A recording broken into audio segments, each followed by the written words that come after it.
I was a teenager when I saw the very first Matrix movie in the movie theater. It was the first time that a movie ever fucked with my mind.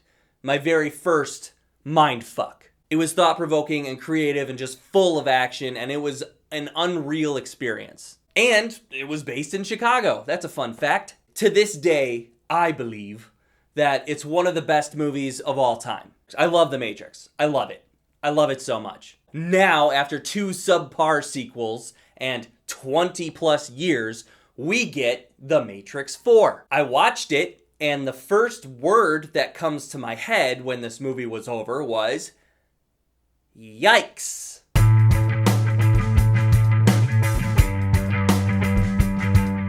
So, Neo is alive, and he is a world-famous video game creator. That's what the kids like these days, right? Let's get those butts in the seats, right? And Neo created one of the most popular video game series of all time, the Matrix trilogy.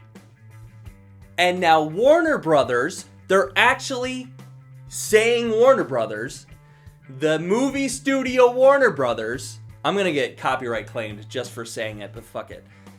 Warner Brothers is forcing Neo to create the sequel to the Matrix trilogy, the Matrix 4 video game. Neo is being forced to create something that he told himself he would never create. That is the opening plot to this movie. It's a metaphor, get it? Anyway, people from the real world need to rescue Neo from the Matrix, get his ass out. And then, some Matrix-y shit happens. And they just pile on more metaphors, like the one I just told you. Yikes. Keanu Reeves and Carrie-Anne Moss are back for reasons. And yeah, they do their part, and it's nice to see the effort. It's nice to see these two in such good shape and looking so good share screen time again.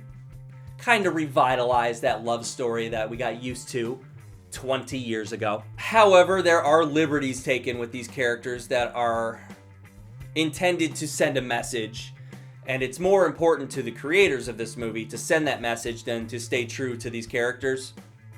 There's even some dialogue thrown in there about how much it cost to fix Neo and how it's about the equivalent of 2 houses. Like, really? You're making bad metaphors about how expensive it was to get Keanu Reeves to come back for this movie. Huh? The Morpheus character is cool. I really like how they squeezed him into this story. Thought that was actually pretty creative. And a nice little loophole to get Morpheus's character back. Not Lawrence Fishburne, though. He was probably a little too expensive for whatever their budget was for Lawrence Fishburne.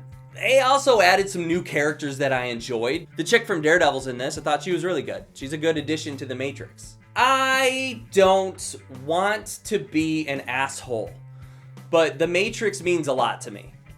I'm a movie guy. One of my favorite movies of all time. The Matrix is all about humanity and its God complex and all these fun life theories that you can just think about all the time. The obvious message of this movie is not that. The message of this movie is about the movie industry. There's a lot of commentary that I feel takes direct shots at the audience. As a fan of this franchise and a part of that audience, I don't like feeling used to send a message. I don't appreciate that. I'm not even saying they're wrong. I know the movie industry sucks, but here I am, an audience member. I'm just a regular dude that works like a 9 to 5. I like to go to movies and have an experience that takes me outside of my life for a little bit. That's why movies are great. You might say that going to a movie is like being in the Land of Oz.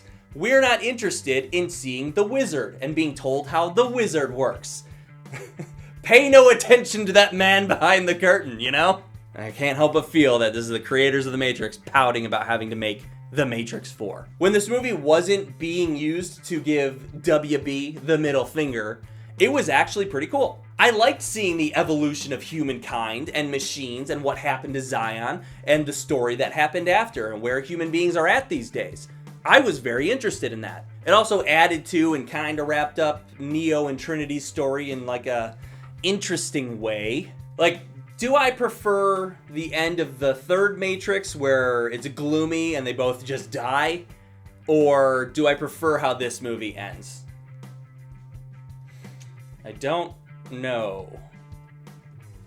And then there's just the side commentary thrown in there that was also annoying. Like, Agent Smith is mentioned in this movie at some point, and the reaction to someone saying Agent Smith is someone else going, "Oh, there's so many theories about him."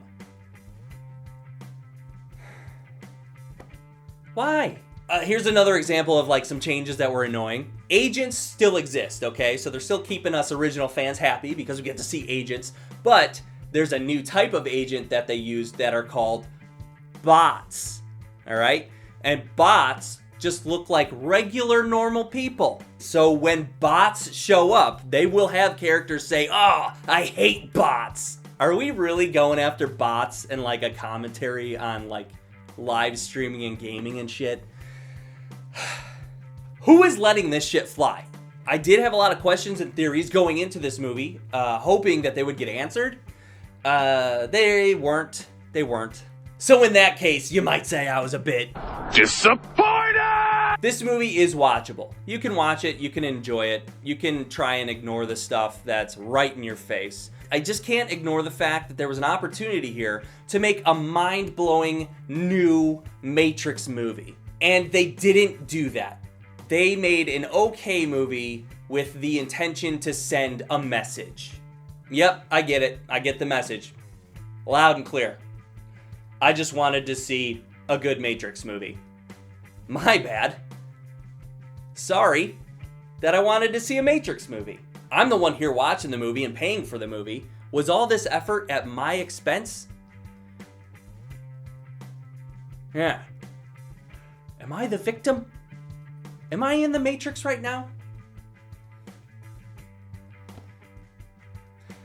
See ya. Subscribe!